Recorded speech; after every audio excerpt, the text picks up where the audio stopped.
Welcome to This Explainer. We're diving straight into a topic that affects literally millions of households, but honestly, it's rarely truly understood. We're going to uncover why skipping your cat's daily playtime might actually be quietly taking years off their life. And, tragically, it's suppressing who they were genuinely meant to become. Let's get right into it.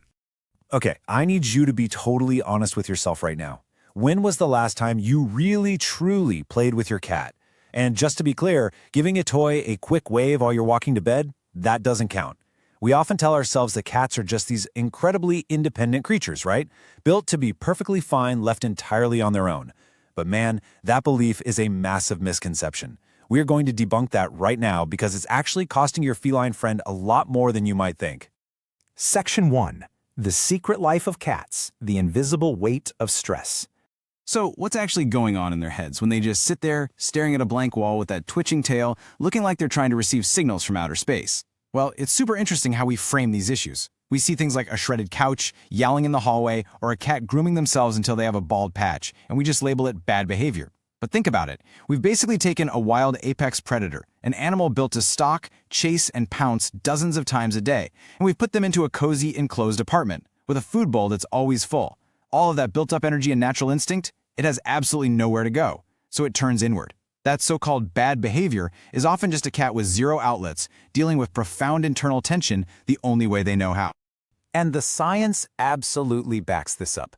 There's a fascinating study published in the journal Animals, and they found that cats living in richer, more stimulating environments had their stress hormones cut by nearly half compared to bored cats with nothing to do. Half! When a cat gets to chase and catch even just a little feather on a string, their body literally burns through that built-up stress. It acts like a biological release valve. But play is actually just one piece of the puzzle. Think about the elements of a feline pressure valve. To us, things like a tall scratching post, a high shelf, a quiet hideaway, or an interactive toy, they're just room decor, right? Or pet furniture.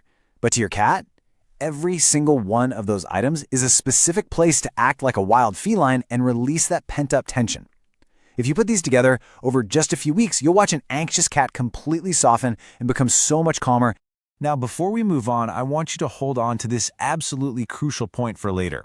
This daily release doesn't just calm them down in the moment. It actually slowly rewires how safe your cat feels in their own home. And even more importantly, it dictates who they ultimately decide to trust with that safety. We're going to come back to that specific, beautiful detail at the very end of this explainer. Section 2. The Hidden Aging Process. Breaking down from the inside. The really uncomfortable truth we need to face comes down to a staggering number. According to the Association for Pet Obesity Prevention, over 60% of cats in the U.S. are currently overweight. That sweet cat napping on your couch right now, they could be aging significantly faster than they need to, and you wouldn't even see it happening until it's simply too late. The weight creeps up so slowly, just a little extra here, a little more there, that most owners have absolutely no idea their pet is quietly suffering. This isn't just about a chubby cat looking cute on the internet. It is a silent epidemic. You see, indoor cats are physiologically built to move in short, highly explosive bursts. It's exactly the way they'd move when hunting in the wild. But when most of their days are spent doing, well, almost nothing, a body that stops moving begins breaking down from the inside out. That creeping weight is genuinely dangerous. It ties directly to devastating health risks, things like diabetes, heart disease, severe joint damage, and even certain cancers. It is literally the heartbreaking difference between a cat who easily leaps onto the kitchen counter and one who hesitates at the bottom of the stairs. But here is the highly hopeful part of all this. This physical breakdown is almost entirely preventable. The cure? It's just 10 minutes of daily chasing. When your cat leaps and pounces every single day, they burn off that creeping weight and keep their muscles strong. And more importantly, it keeps their joints loose and working. A cat who gets this daily 10-minute investment at 12 years old can move and act like a cat half their age. They stay genuinely sharper and more themselves for years longer. Section 3. The Thrill of the Catch, Wiring of the Feline Brain.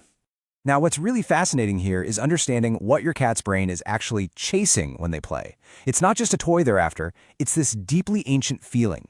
Every single cat carries an exact ancient hunting sequence, hardwired directly into their brain. It goes stalk, chase, pounce, catch, and bite. It always runs in that specific order. And your cat doesn't consciously choose to do this any more than you choose to feel hungry. The sequence just fires completely automatically. And there's a massive mistake a lot of well-meaning owners make here. We call it the laser pointer fallacy. Behavior experts warn that when a cat chases that little red dot, they give it absolutely everything they have, but they can never actually catch it. The hunt is left permanently hanging, unfinished.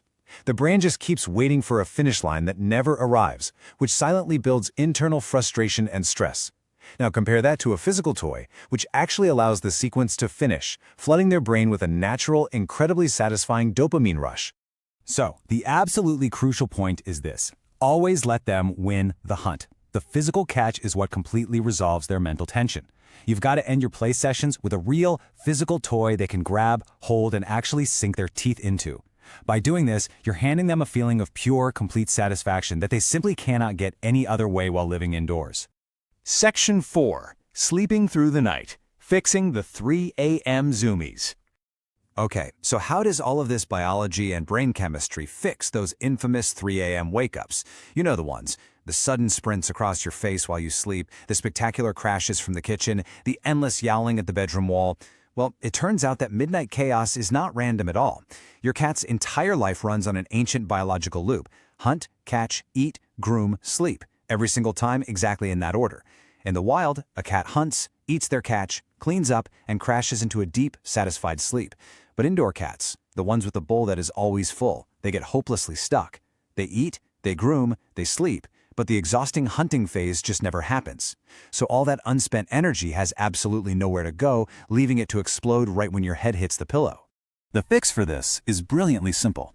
By playing the part of the hunt for them, with a solid play session in the evening, and then giving them their last meal immediately right after, you finally complete that loop they were stuck in. They play, they catch, they eat, they groom, and then their bodies do exactly what they're wired to do. Shut down for real, instinctual sleep. You stop fighting their nature, and their energy finally settles into a rhythm that matches yours. Section 5. Becoming their favorite person. The ultimate reward. Now, we're returning to that open loop I'd promised we'd resolve earlier. How does a simple daily 10-minute investment decide who they trust most in the entire world? Just think about what you actually become during these play sessions. You aren't just the stationary food bowl anymore. You aren't just the hand that cleans the litter box. During those few minutes, you transform into the bringer of the hunt. You literally become the source of the single best feeling in your cat's entire day. And researchers who study the cat-human relationship have pointed out something truly incredible. Cats are biologically wired to form their absolute deepest bonds around exactly this. It isn't the daily feeding that truly builds and holds a bond together over time. It's interactive play. That shared thrill of the chase, that is the true foundation of feline trust. Every single time you pick up that toy, you're speaking the only language they fully, instinctively understand. You are essentially telling them, I see what you are, I know you're a hunter, and I'm the one who lets you be it. That exact dynamic is how you go from being the person they merely happen to live with to being the person they actively choose and trust above all others. The calm, the extra years of health, the deep sleep, the thrill, none of it is just about exercise. It's about honoring their nature. So I'll leave you with this final thought for this explainer. Is your cat simply existing inside your house, or are you actually allowing them to live? Pick up the wand today and find out.